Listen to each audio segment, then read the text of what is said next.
In 2017, 2018, 45 million people got the flu in America, according to Centers for Disease Control and Prevention figures. 61,000 died.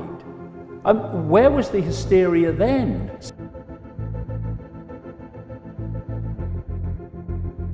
Just remember, 2 weeks ago, we were talking about almost no cases in the United States. And now that we're testing for it and watching the spread as it's unfolding, those numbers are going up astronomically.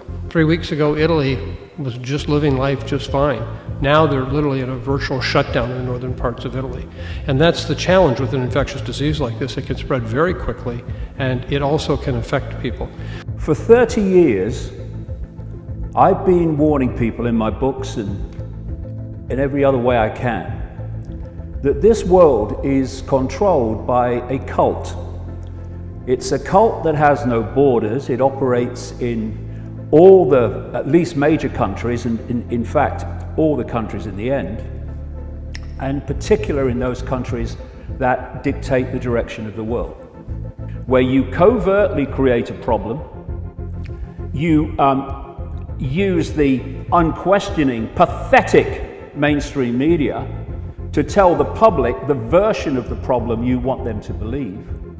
And you're looking at stage 2, the reaction, for fear, that's the currency of control, outrage, whatever the problem is, and either a demand from the public that something must be done, or at least an acceptance from the public that things need to change because of the problem. And at that point, those who created the problem got that reaction openly in changes in society, offer the solutions to the problems they have themselves covertly created. And those changes, step by step, take us further and further to that Hunger Games society. Obviously, there is a strain of this coronavirus, because there are many coronaviruses, which appears to be different. But if you look in terms of the danger is to a certain section of society. Do you know, mainstream doctors, I watched an interview with one in America only 2 or 3 days ago, and they're saying, well, just to put into context, 80% of people that are diagnosed with coronavirus have, and this is his quote, very mild symptoms. I think maybe to put this into modern terms, because this is something we think of often when we think of pre-antibiotic days, the old-time medicine. We have an employee at our Center for Infectious Disease Research and Policy at the University of Minnesota, and she has a dear friend who lives in Milan, Italy, and she works at a hospital there, and she texted us to this employee of ours last night. And this was an email that came out yesterday from one of their physicians in Milan, at the largest hospital there. He said, I just got a very disturbing message from a cardiologist at one of the Milan's largest hospitals. They're deciding who they have to let die. They aren't screening the staff anymore because they need all hands on deck, and they have very small areas of the hospital dedicated to non-COVID patients, where they still screen doctors. Everybody else is dedicated to COVID patients, so even if they're positive, meaning that they're sick, but they don't have a severe cough or fever, then they have to work. He says that they're seeing an alarming number of cases in the 40-something age range, and these are horrible cases. So we need to stop thinking that this is only an old person's disease. The ones that are in danger, and by the way, in danger from any virus, including the classic flu, are those that have compromised immune systems. And they are old people, elderly people, and they are people with what is termed pre-existing health problems. Why? The pre-existing health problems are putting so much pressure on the immune system, it's already weak when it's hit with this. This is why someone like that will have potentially a serious situation, and someone with an immune system in working order of any level will just swat it away. Have we not learned yet to take what the authorities tell us with a pinch of salt until it's proved otherwise?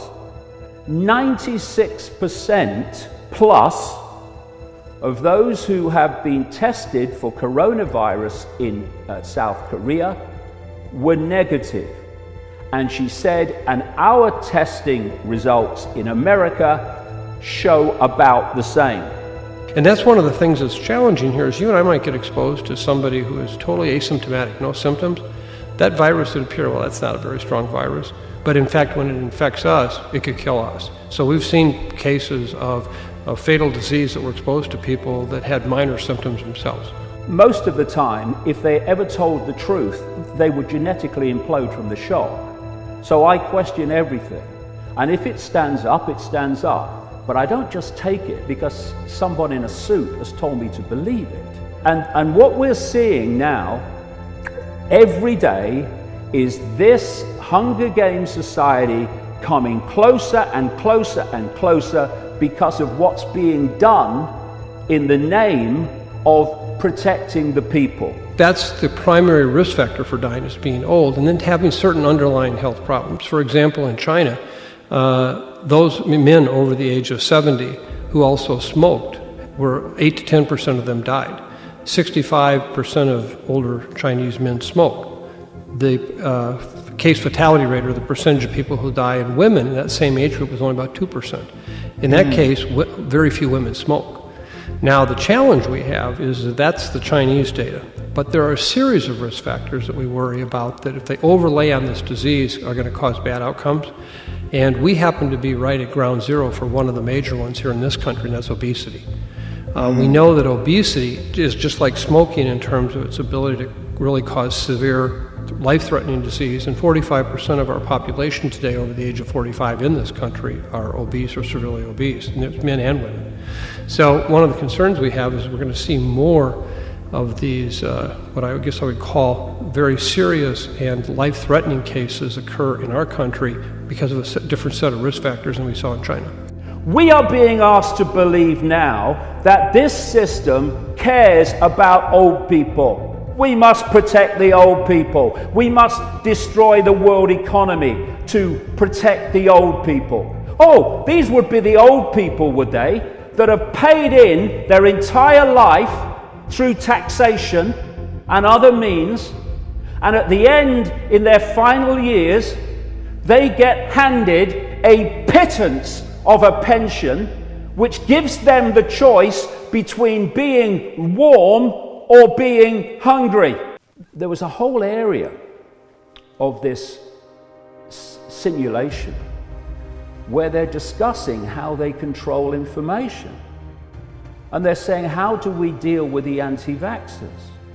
How do we make sure that the official narrative of the pandemic is the one that's dominating the internet and all these lines of communication, and not what they call conspiracy theories, putting another point of view.